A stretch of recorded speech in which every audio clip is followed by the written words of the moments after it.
Hello everyone, welcome to note making series by SSC scholars. So guys, English grammar का complete course हम इस series में कर रहे हैं, बिल्कुल बेसिक टू एडवांस।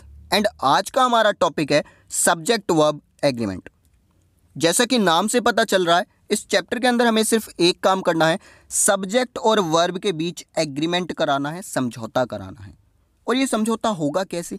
तो इसके लिए एक बेसिक रूल है कि अगर आपका सब्जेक्ट सिंगुलर है तो उसके साथ यूज होने वाली वर्ब भी हमेशा सिंगुलर होगी। अगर आपका सब्जेक्ट प्लूरल है तो उसके साथ यूज होने वाली वर्ब हमेशा प्लूरल होगी। ये एक कॉन्सेप्ट हो गया। इसके बाद नेक्स्ट कॉन्सेप्ट आपको पढ़ना है ईएस कॉन्सेप्ट। ये क्या है?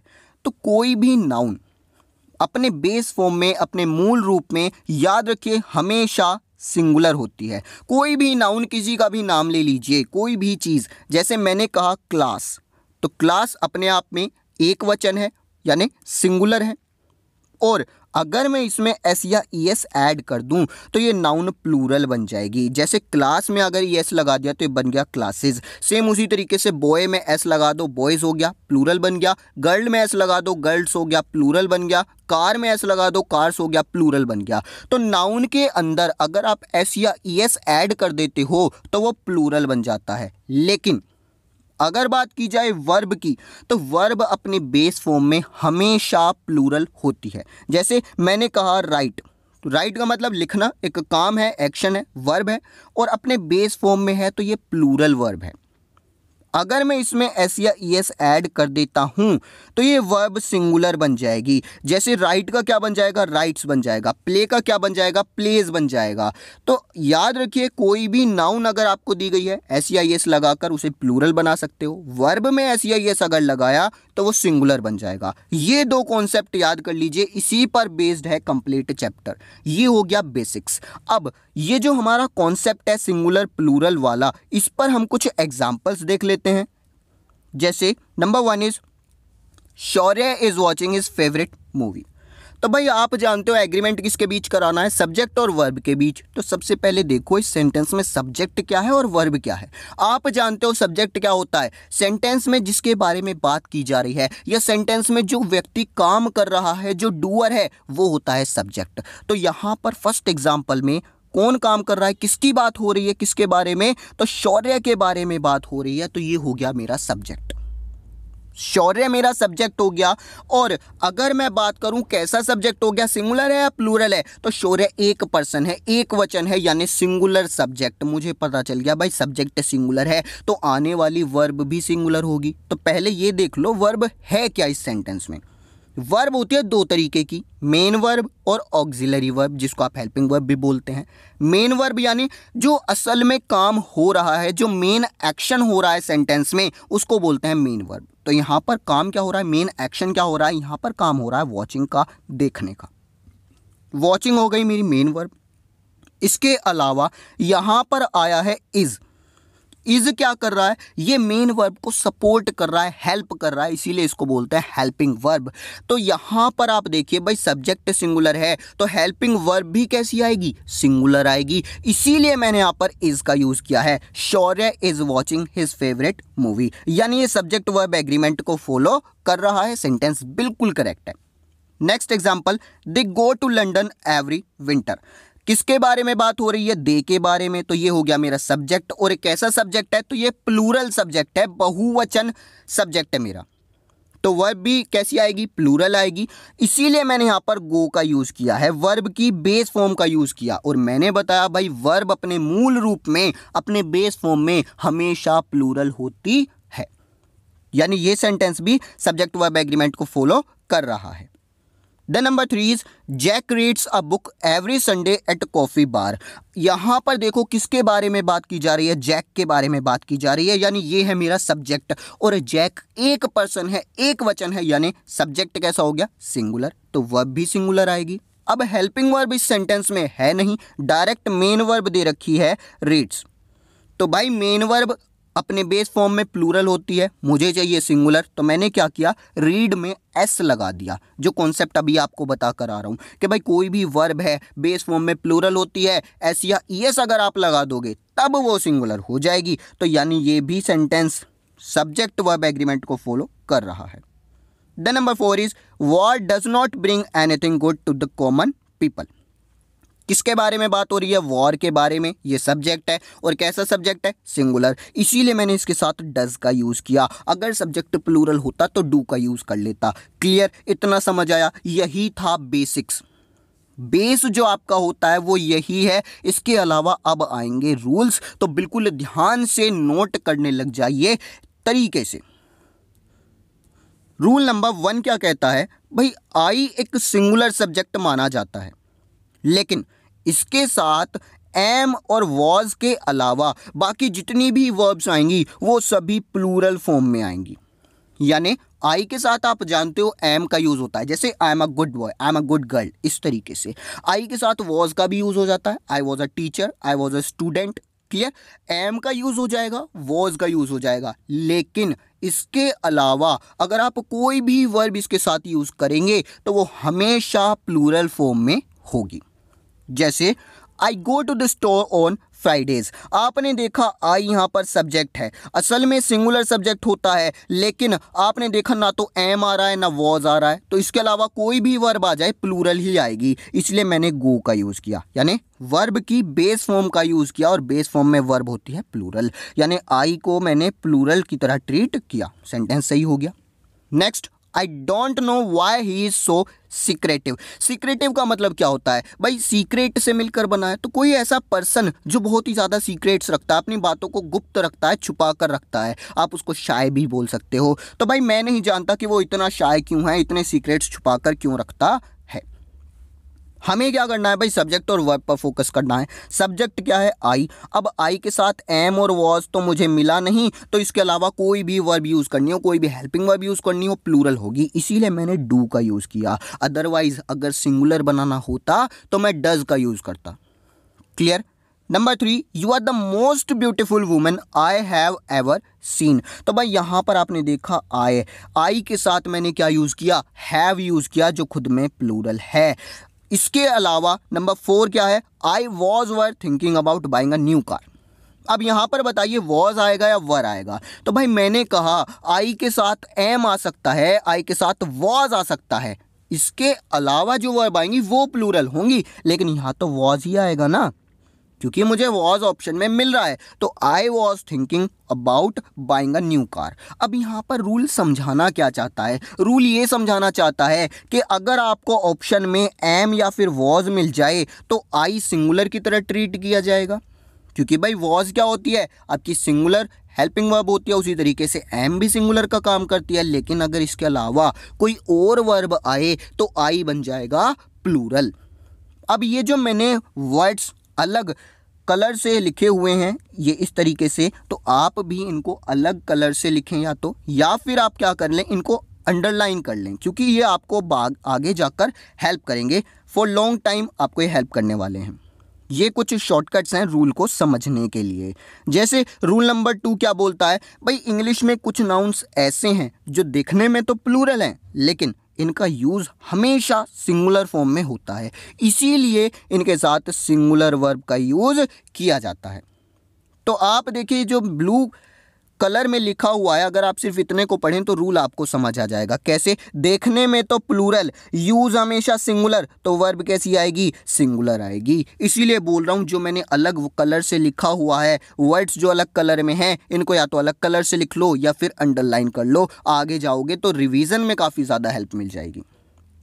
तो भाई कौन से वो नाउन है जो देखने में तो प्लूरल है लेकिन यूज़ हमेशा सिंगुलर की तरह होते हैं? अब जब नाउन सिंगुलर की तरह यूज़ होगा, सब्जेक्ट सिंगुलर बन जाएगा, तो वर्ब भी सिंगुलर आएगी। वो वर्ड्स हैं आपके news, knowledge, advice, scenery, fruit, crockery, baggage, luggage, stationery, dust, equipment, percent, percentage, poetry, glass, behaviour, clothing, poetry, furniture, work. अब ये सभी आपको याद कर लेने हैं। देखिए ये 2 रूल कुछ ऐसे होंगे जो आपको रट लेने हैं बस। उसके अलावा बाकी जो है सभी कॉन्सेप्टिव चीज़ें हैं, सभी कॉन्सेप्ट्स के साथ हम पढ़ेंगे, सभी चीज़ें समझने वाली हैं, बट ये आपको रटने पड़ेंगे, याद करने पड़ेंगे। और इनमें सबसे ज़्यादा इंपॉर्टेंट क्या है भाई? न्यूज़ और नॉलेज, सबसे ज़्यादा क्वेश्चन बनता है यहाँ से। इसके अलावा परसेंटेज से क्वेश्चन बनेगा, फर्नीचर वर्क से क्वेश्चन बनेगा। तो याद रखिए ये जितने भी नाउन हैं ये सभी क्या हैं, सिंगुलर हैं, तो इनके साथ वर्ब भी कैसी आएगी, सिंगुलर। जैसे द नाउन इज फेक, किसके बारे में बात हो रही है, सब्जेक्ट क्या है, द न्यूज़, और आप जानते हो ये सिंगुलर सब्जेक्ट है, इसीलिए इसके साथ मैंने हेल्पिंग वर्ब इज का यूज किया। Clear. Then number 2 is the furniture was covered in dust. Furniture क्या है आपका सब्जेक्ट और सिंगुलर सब्जेक्ट, इसीलिए इसके साथ वॉज का यूज किया, सिंगुलर हेल्पिंग वर्ब का यूज किया। देन एग्जाम्पल के बाद अब नेक्स्ट रूल आपका आता है, भाई कुछ नाउन ऐसे हैं जो देखने में तो सिंगुलर हैं लेकिन उनका यूज हमेशा प्लूरल फॉर्म में होता है, इसीलिए इनके बाद प्लूरल वर्ब का यूज किया जाता है। यानी किस तरीके से याद करोगे, देखने में तो सिंगुलर, यूज हमेशा प्लूरल, तो वर्ब कैसी, भाई प्लूरल। देखने में जो भी है हमें मतलब नहीं है, हमें मतलब है यूज से। क्लियर। चलिए, कहावत आपने सुनी होगी, डोंट जज the book by its cover, तो जो दिख रहा है उस पर विश्वास मत करो, जो यूज है उस पर विश्वास करना है हमें। तो भाई पुलिस हो गया, पीपल, पब्लिक, जेंट्री, वमेन, फोक, पोल्ट्री। अच्छा, इनके मतलब क्या हैं, जो हार्ड वर्ड्स हैं उनके मतलब मैं आपको बता देता हूं। जैसे यहां पर आपका आया पोल्ट्री, पोल्ट्री का मतलब है मुर्गी पालन। इसके अलावा वमेन, वमेन का मतलब होता है अपराधी या फिर दरिंदा। पीजेंट्री का मतलब क्या है, पीजेंट्री का मतलब है किसान लोग। उसके अलावा क्लर्गी का मतलब क्या है, पादरी लोग। एक्सक्रीटा का मतलब होता है वेस्ट, मलमूत्र हिंदी में इसको बोलते हैं, जो बॉडी से निकलता है या फिर बॉडी से अलग किया जाता है, एक्सक्रीटा। इसके अलावा कैवलरी का मतलब क्या है, कैवलरी का मतलब है घुड़सवार सेना। तो ये कुछ ऐसे नाउन हैं जो दिखने में सिंगुलर लगते हैं लेकिन इनका यूज हमेशा प्लूरल की तरह किया जाता है। जैसे cattle are fastened with a rope, तो यहाँ पर किसकी बात हो रही है, सब्जेक्ट क्या है, कैटल, और ये प्लूरल है तो इसीलिए मैंने प्लूरल हेल्पिंग वर्ब आर का यूज किया। कैटल्स इसको मत कर देना, गलत हो जाएगा। कैटल खुद में प्लूरल है तो इसमें एस ऐड करने की ज़रूरत नहीं है। Number 2, the people of Uttar Pradesh are working hard. तो यहाँ पर आपने देखा भाई ये पूरा मेरा सब्जेक्ट है, इसके अंदर आया पीपल, और पीपल का मतलब क्या है, प्लूरल। तो जब सब्जेक्ट प्लूरल है तो वर्ब भी प्लूरल आएगी। इनमें सबसे ज़्यादा इंपॉर्टेंट क्या है वर्ड्स में, police, people, public. Police, people, public, ये सबसे ज़्यादा इंपॉर्टेंट है, क्वेश्चन हर बार आता है, यहाँ से सबसे ज़्यादा क्वेश्चन बनता है। देन रूल नंबर 4 इज कि भाई जब सेंटेंस में 2 या 2 से ज़्यादा सब्जेक्ट्स को एंड से जोड़ा जाता है तो प्लूरल हेल्पिंग वर्ब का यूज़ किया जाता है। कैसे भाई, नंबर 1 एग्जाम्पल देखिए, राम एंड श्याम। आप देख रहे हो एक सब्जेक्ट क्या है मेरा, राम, दूसरा सब्जेक्ट क्या है, श्याम। 2 सब्जेक्ट हैं, दोनों को मैंने एंड से जोड़ दिया। अब एंड से जब जोड़ दिया तो चेंज क्या हुआ, डिफरेंस क्या हुआ कि भाई अब ये पूरा मेरा सब्जेक्ट बन गया। अब मेरा सब्जेक्ट क्या है, राम एंड श्याम, और सब्जेक्ट के अंदर एक से ज़्यादा पर्सन की बात हो रही है कि नहीं, एक राम है एक श्याम है, और एक से ज़्यादा पर्सन की जब बात होती हैं तो उसको बोलते हैं बहुवचन, उसको बोलते हैं प्लूरल। यानी सब्जेक्ट मेरा प्लूरल हो गया तो वर्ब भी कैसी आएगी, इसके साथ प्लूरल आएगी, इसीलिए मैंने हैव का यूज़ किया।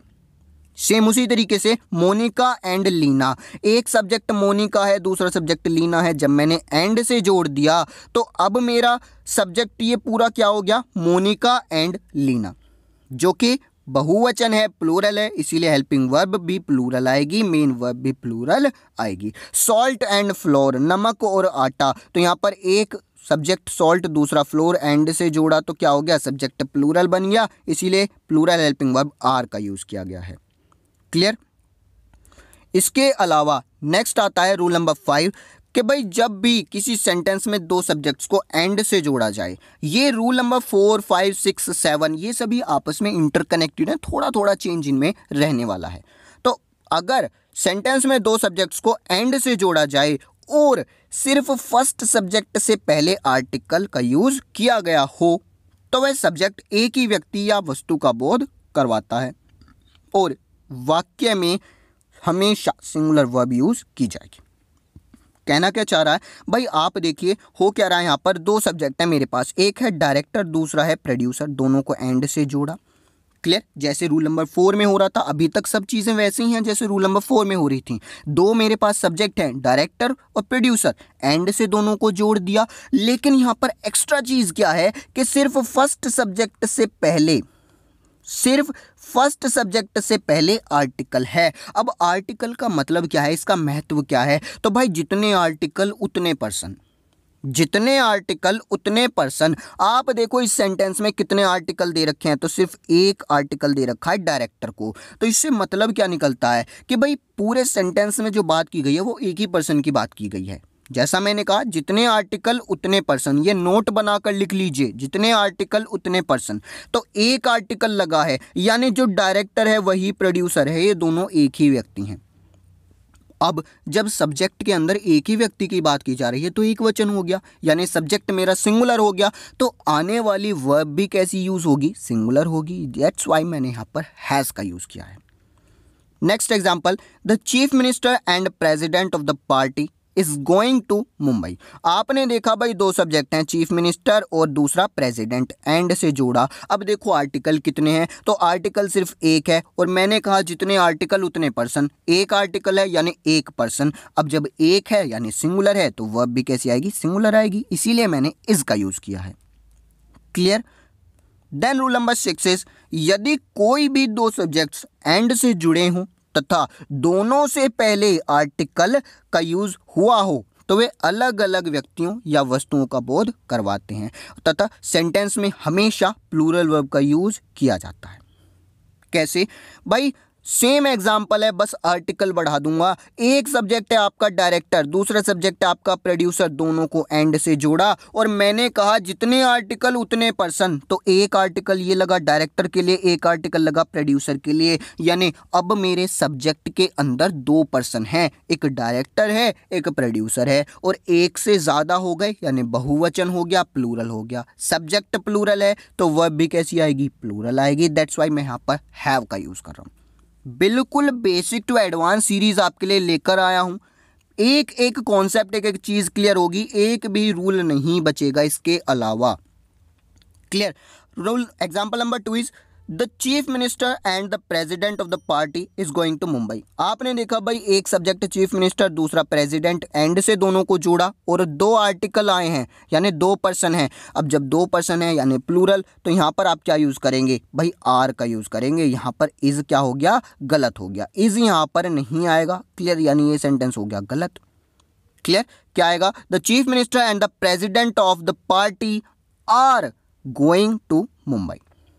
Next, the musician and the singer have died in a car accident. तो आपने देखा एक सब्जेक्ट म्यूजिशियन, दूसरा सिंगर, एंड से जुड़ा, दो आर्टिकल लगे यानी दो पर्सन, और दो पर्सन का मतलब क्या है, सब्जेक्ट प्लूरल, तो आपने हैव का यूज किया, प्लूरल हेल्पिंग वर्ब का यूज किया। एंड गाइस ये जितने भी रूल्स मैं आपको करा रहा हूँ इन सब का पीडीएफ आपको व्हाट्सएप पर, टेलीग्राम ग्रुप पर मिल जाएगा। सो जल्दी से जाकर ज्वाइन कर लीजिएगा। डिस्क्रिप्शन में मैं लिंक दे दूंगा और चैनल के अबाउट सेक्शन में भी लिंक पड़ा हुआ है, वहां से जाकर आप ज्वाइन कर सकते हैं। नेक्स्ट आइए रूल नंबर 7 पर। यहां पर क्या है कि भाई दो नाउन या प्रोनाउन को जब एंड से जोड़ा जाता है और वे एक ही व्यक्ति या वस्तु या किसी कलेक्टिव आइडिया को संबोधित करते हैं तो वहां पर क्या होगा, सिंगुलर हेल्पिंग वर्ब का यूज होगा। जैसे हॉर्स एंड कैरेज। तो भाई यहाँ पर एक नाउन क्या है मेरा, एक सब्जेक्ट क्या है हॉर्स और दूसरा नाउन क्या है कैरेज। दोनों को मैंने एंड से जोड़ा तो ये दोनों मिलकर एक ही चीज बनाते हैं। हॉर्स एंड कैरेज का मतलब होता है घोड़ा तांगा। क्लियर? घोड़ा तांगा क्या है, अपने आप में एक कलेक्टिव आइडिया है, एक खुद में एक वस्तु है, एक चीज है। तो जब भी दो चीजें मिलकर कोई एक वस्तु बना दें, एक कलेक्टिव आइडिया दे दें, तो क्या होगा, वहां पर आप उसे सिंगुलर सब्जेक्ट की तरह ट्रीट करेंगे। और जब सब्जेक्ट सिंगुलर हो गया तो वर्ब भी कैसी आएगी, सिंगुलर आएगी। जैसे red beans and rice is my mom's favourite dish. तो भाई राजमा, ठीक है, ये क्या है, एक अलग नाउन है, और चावल एक अलग नाउन है, एंड से जोड़ा तो क्या बन गया, राजमा चावल। अब राजमा चावल खुद में एक डिश है कि नहीं? राजमा और चावल ने मिलकर एक डिश बना ली, एक डिश बना ली। तो जब इन दोनों ने एक चीज बना दी तब यहां पर ये सिंगुलर हो गए, इसलिए मैंने इज का यूज किया। अब कई बार क्या होता है कि भाई यही नाउन्स क्या करते हैं, दो अलग अलग सब्जेक्ट्स का बोध कराते हैं। तब क्या होगा भाई, आप इनको अलग अलग ट्रीट करेंगे, वहां पर ये क्या हो जाएंगी, प्लूरल वर्ब यूज हो जाएगी। जैसे bread and butter are not sold here, यानी ब्रेड और बटर यहाँ नहीं बिकते, यहाँ नहीं बेचे जाते। तो क्या ये सेंटेंस गलत है? बिल्कुल नहीं है, क्योंकि यहाँ पर ब्रेड को अलग माना जा रहा है, बटर को अलग माना जा रहा है कि भाई ना तो ब्रेड बिकता है यहाँ पर, ना बटर बिकता है। बिल्कुल सही है। अगर यहाँ पर ऐसा होता bread and butter is very difficult to earn, तब ये सही होता। यानी भाई आजकल के ज़माने में, आज के टाइम में अपना गुजारा करना, अपने लिए खाना लाना जो है बहुत ही ज़्यादा मुश्किल हो गया है।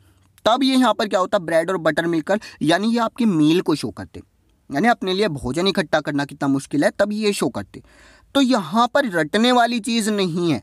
यहाँ पर आपको सिर्फ ये देखना है कि जब एंड से दो सब्जेक्ट्स को, दो नाउन को मैं जोड़ रहा हूँ, तो अगर उनको मिलाकर कोई एक चीज़ बन रही है तब वो सिंगुलर होगा, अगर एक चीज़ नहीं बन रही तो वो प्लूरल होगा। क्लियर?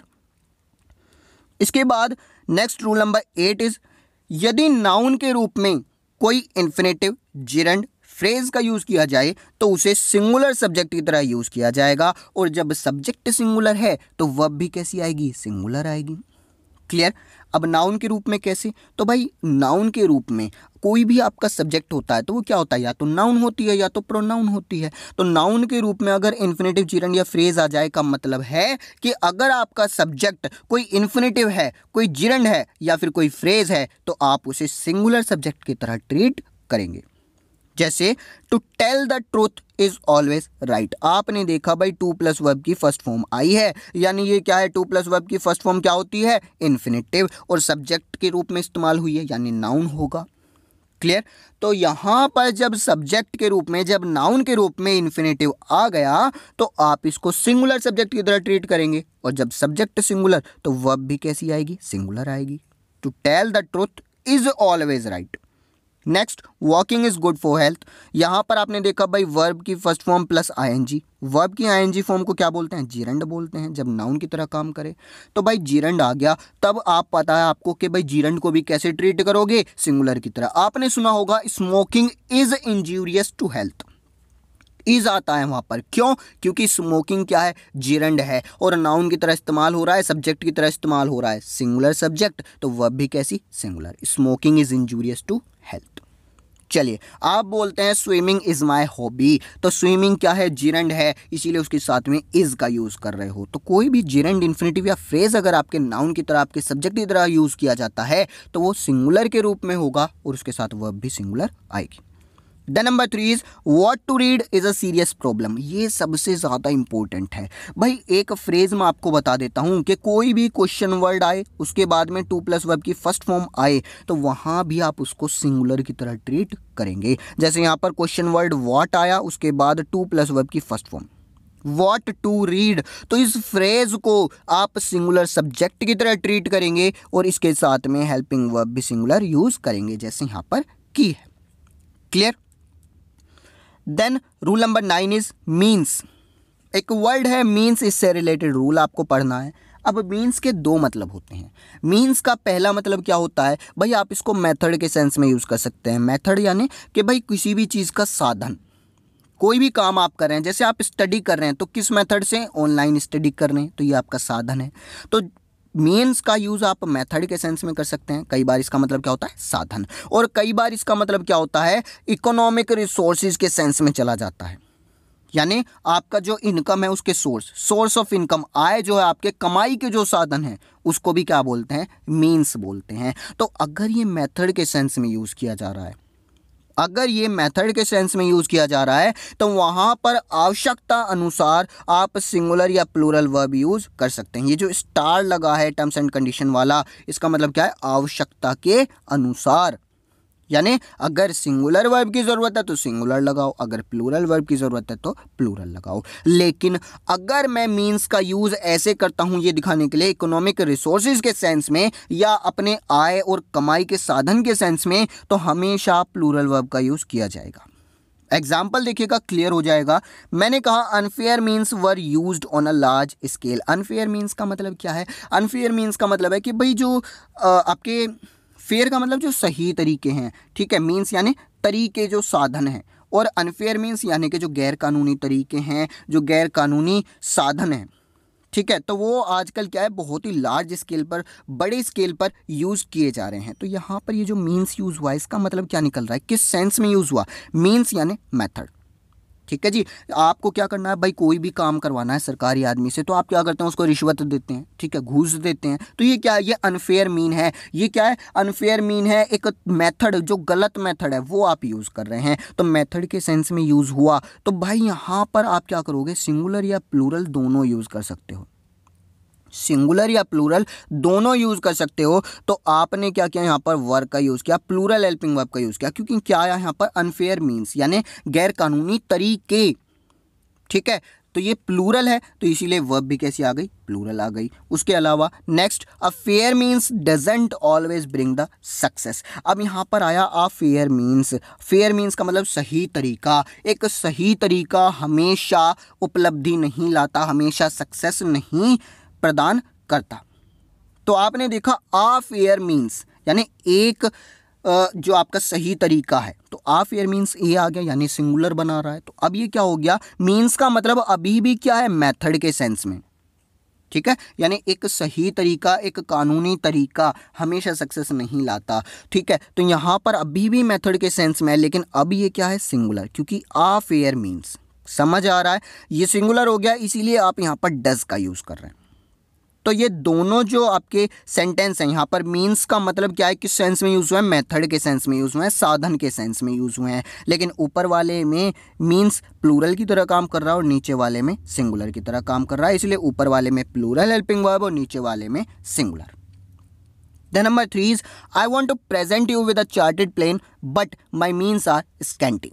यानी भाई मैं तुम्हें चाहता हूं कि तुम्हें एक चार्टेड प्लेन प्रेजेंट करूं, लेकिन मेरे जो मीन्स हैं, मेरी जो आय है, मेरी जो कमाई के साधन हैं वो बहुत कम हैं, बहुत थोड़े हैं। समझ आया, यानी खर्चा करना चाहता है लेकिन उसकी जो इनकम है, उसके जो स्रोत हैं, जो इनकम के साधन हैं, जो कमाई है वो बहुत कम है। स्कैंटी का मतलब होता है कम या फिर थोड़ा। तो यहाँ पर मीन्स किस सेंस में यूज हुआ है, इकोनॉमिक रिसोर्सेज के सेंस में यूज हुआ है, सोर्स ऑफ इनकम के यूज में यूज हुआ है, आपके आय और कमाई के साधन के सेंस में यूज हुआ है। तो हमेशा कैसी वर्ब आएगी भाई, प्लूरल वर्ब आएगी। आपने इसीलिए यहाँ पर आर का यूज किया। बहुत ही ज़्यादा इंपॉर्टेंट रूल है, इसको 1-2 बार पढ़ लीजिएगा, आराम से आपको समझ आएगा। बाकी कोई भी डाउट या क्वेरी बचती है then let me know in the comment box, मैं आपको रिप्लाई करने की पूरी कोशिश करूंगा। कोई भी क्वेरी, उसका हम अलग से डाउट सेशन बना देंगे। सो कमेंट बॉक्स में लिखना बिल्कुल मत भूलिएगा, एक भी क्वेरी अगर आपके माइंड में है। देन रूल नंबर 10 इज कि भाई जब एक निश्चित सब्जेक्ट, निश्चित का मतलब क्या है, डेफिनेट सब्जेक्ट या फिर मैं कहूँ सेम सब्जेक्ट प्रेपोजिशन के साथ रिपीट किया जाए। कैसे भाई, यहाँ पर एक सब्जेक्ट है विलेज, इसके बाद ये प्रेपोजिशन और फिर से यही निश्चित सब्जेक्ट रिपीट कर दिया। निश्चित यानी वही सेम सब्जेक्ट रिपीट कर दिया। Village after village, train after train, रो अपॉन रो। तो हो क्या रहा है, बीच में एक प्रेपोजिशन है और आपने क्या किया कि भाई जो सब्जेक्ट था उसी को फिर से रिपीट कर दिया, उसी को फिर से रिपीट कर दिया, सेम सब्जेक्ट को। तो इसको बोलते हैं निश्चित सब्जेक्ट या फिर बोले डेफिनेट सब्जेक्ट। तो जब एक डेफिनेट सब्जेक्ट को, सेम सब्जेक्ट को प्रेपोजिशन के साथ रिपीट किया जाता है तो उसे आप क्या मानेंगे भाई, सिंगुलर मानेंगे। यानी ये जो विलेज आफ्टर विलेज है ये क्या है, सिंगुलर सब्जेक्ट, इसीलिए आप इसके साथ सिंगुलर हेल्पिंग वर्ब वाज का यूज कर रहे हैं। Train after train is passing, row upon row, suit is, आप जानते हो भाई, मैंने बताया सूत का मतलब क्या होता है, सूत का मतलब होता है प्रसन्न करना, शांत करना, या फिर आप बोलिए तृप्त करना। बोलते हो ना कि ये देखकर मेरी आंखें तृप्त हो गई, आत्मा तृप्त हो गई, तो वही चीज है सूत। अब आपने सूत में एस ऐड किया है, रीजन आप इसको सिंगुलर बनाना चाहते हैं, क्योंकि सबसे पहले मैंने आपको बताया कि वर्ब अपने बेस फॉर्म में हमेशा प्लूरल होती है। अच्छा, कमेंट बॉक्स में आप लिखने वाले हैं कि वर्ब की कितनी फॉर्म होती हैं। आपने पढ़ा है ना वर्ब की फर्स्ट फॉर्म, सेकंड फॉर्म, तो बताइए मुझे टोटल कितनी फॉर्म ऑफ वर्ब्स होती हैं कमेंट बॉक्स में। चलिए इसके बाद अब क्या रूल नंबर 11 क्या बोलता है कि भाई कुछ सेंटेंसेस में नाउन के बाद प्रपोजिशन और फिर नाउन आता है। तो ये तो रूल 10 के जैसा हो गया। फिर यहाँ पर डिफरेंस क्या है, डिफरेंस है डिफरेंस क्या है कि भाई यहाँ पर आपने देखा जैसे ऑफ प्रेपोजिशन आया तो इससे पहले नाउन क्या आ रही है, द कलर, और बाद में क्या आ रही है, ऑल दीज शर्ट्स। तो अब क्या हुआ, ये जो पहले आने वाली नाउन है और बाद में आने वाली नाउन है ये सेम नहीं है, ये अलग अलग है। जबकि पिछले रूल में क्या हो रहा था भाई, पिछले रूल में आपने देखा यहाँ पर जो नाउन थी आपकी वो सेम थी, प्रेपोजिशन के दोनों तरफ सेम नाउन यूज हो रही थी तो आपने उसको सिंगुलर माना। लेकिन अगर प्रेपोजिशन के दोनों तरफ अलग नाउन यूज होगी तो आप उसको क्या मानोगे, आप उसको क्या मानोगे भाई, आप वहां पर वर्ब जो यूज करोगे वो पहले आने वाले नाउन के अकॉर्डिंग यूज करोगे। क्लियर। जैसे आपने देखा भाई यहाँ पर प्रेपोजिशन आ रहा है ऑफ, यहाँ पर प्रेपोजिशन आ रहा है ऑफ, यहाँ पर प्रेपोजिशन आ रहा है ऑफ। अब आपको क्या करना है, जो नाउन पहले यूज हुआ है उसके अकॉर्डिंग वर्ब आएगी। तो द कलर सिंगुलर है या प्लूरल, सिंगुलर है, इसीलिए आपने इज का यूज किया। अगर आप दीज शर्ट्स के अकॉर्डिंग जाओगे तो प्लूरल आनी चाहिए, लेकिन मुझे क्या करना है भाई, फर्स्ट सब्जेक्ट के पहले आने वाले नाउन के अकॉर्डिंग जाना है। तो दूसरे में देखिए, the colours of the rainbow are beautiful. Are क्यों आया, क्योंकि यहाँ पर पहला नाउन क्या है, द कलर्स, जो कि प्लूरल है, इसीलिए are. The cost of production, अच्छा यहाँ पर इसको प्रेपोजिशन मत मान लीजिएगा, कॉस्ट ऑफ प्रोडक्शन क्या है, ये खुद में एक नाउन है। क्लियर। तो ये जो नाउन है इसके अकॉर्डिंग वर्ब जाएगी। कॉस्ट ऑफ प्रोडक्शन क्या है, सिंगुलर है खुद में, तो इसीलिए मैंने हेल्पिंग वर्ब सिंगुलर यूज की है, इज का यूज मैंने यहाँ पर किया है। क्लियर। जब भी सेम नाउन आए प्रेपोजिशन के दोनों साइड तो उनको सिंगुलर मानोगे, और अगर अलग अलग नाउन आ रही हैं तो उनको प्लूरल मानोगे। क्लियर। इसके बाद रूल नंबर 12 क्या कहता है कि भाई कुछ सेंटेंसेस ऐसे होते हैं जिनमें इमेजिनेशन की जाती है, या फिर कोई अनफुलफिल्ड डिज़ायर, कोई ऐसी इच्छा जो पूरी ना हुई हो उसको बताया जाता है, या फिर कोई विश कंडीशंस, आप बोलते हो ना काश ये हो जाए, काश वो हो जाए, तो आप जो विश करते हो वो वाली कंडीशंस को बताने के लिए होता क्या, आपके सेंटेंस में इफ़ आता है, या as if, as though, if only, suppose, I wish, we wish, he wishes, would that, ये सारे वर्ड्स आते हैं। और इन वर्ड्स के बाद भाई जो आपका आने वाला सब्जेक्ट है वो कोई भी नंबर का हो, नंबर यानी सिंगुलर हो या प्लूरल हो, कोई भी पर्सन हो, फर्स्ट पर्सन, सेकंड पर्सन या थर्ड पर्सन, कोई भी, कुछ भी सब्जेक्ट हो, कुछ भी सब्जेक्ट हो, हमेशा आप उसके बाद प्लूरल हेल्पिंग वर्ब का यूज़ करेंगे, और वो भी सिर्फ और सिर्फ वर्ब का यूज़ करेंगे। समझे क्या केस है ये कि भाई सेंटेंस में अगर इमेजिनेशन हो रही है, या फिर कोई डिज़ायर अनफुलफिल्ड रह गई है, या कोई विश कंडीशंस हैं, तो वहां पर आप हमेशा प्लूरल वर्ब का यूज़ करेंगे, वर का। जैसे I wish I were a billionaire, तो भाई ये क्या है, ये क्या है, ये मेरी विश है कि काश मैं एक बिलियनियर होता। ठीक है जी, काश मैं एक बिलियनियर होता। तो आपने देखा ये क्या है, एक विश कंडीशन है, तो आप यहां पर वर का यूज़ कर रहे हैं। क्लियर। आप यहां पर क्या कर रहे हैं, वर का यूज कर रहे हैं। Same next example, he behaves as though he were the owner of the house, यानी वह ऐसा व्यवहार करता है मानो वह घर का मालिक हो, असल में घर का मालिक है नहीं। तो ये क्या हो रही है, इमेजिनेशन हो रही है। तो वो कैसा व्यवहार कर रहा है, कैसा बिहेव कर रहा है, जैसे वही घर का मालिक है। तो आपने देखा भाई यहाँ पर एज दो आ गया, यानी इमेजिनेशन वाली चीज़ हो गई। अगर हिंदी समझ पा रहे हो तो आसानी से समझ लोगे भाई इमेजिनेशन हो रहा है, या कोई अनफुलफिल्ड डिज़ायर है, विश कंडीशन है। अगर हिंदी नहीं समझ पा रहे हो, नहीं बना पा रहे हो, तो ये जो कुछ वर्ड्स हैं इनको याद कर लेना। क्लियर। ये जो कुछ वर्ड्स हैं इनको याद कर लेना, इनसे आपका काम हो जाएगा। क्लियर। तो जब भी ये आ जाएं आप आंख बंद करके यहाँ पर प्लूरल हेल्पिंग वर्ब वर का यूज कर देंगे। क्लियर।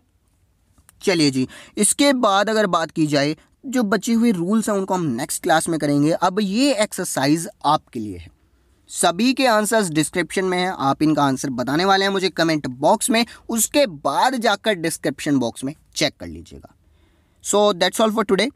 आई होप आप सभी को सेशन पसंद आया होगा। अगर कोई भी डाउट है, सजेशन है या क्वेरी है, then let me know in the comment box में। आपको रिप्लाई करने की पूरी कोशिश करूंगा, और बहुत जल्द रिप्लाई करने की कोशिश करूंगा। एंड अगर आपको सेशन पसंद आया हो तो भाई लाइक बटन ज़रूर दबा देना। नेक्स्ट वीडियो का नोटिफिकेशन पाने के लिए चैनल को सब्सक्राइब कर लेना, नोटिफिकेशन बेल दबा देना। That's all for today. Thank you everyone.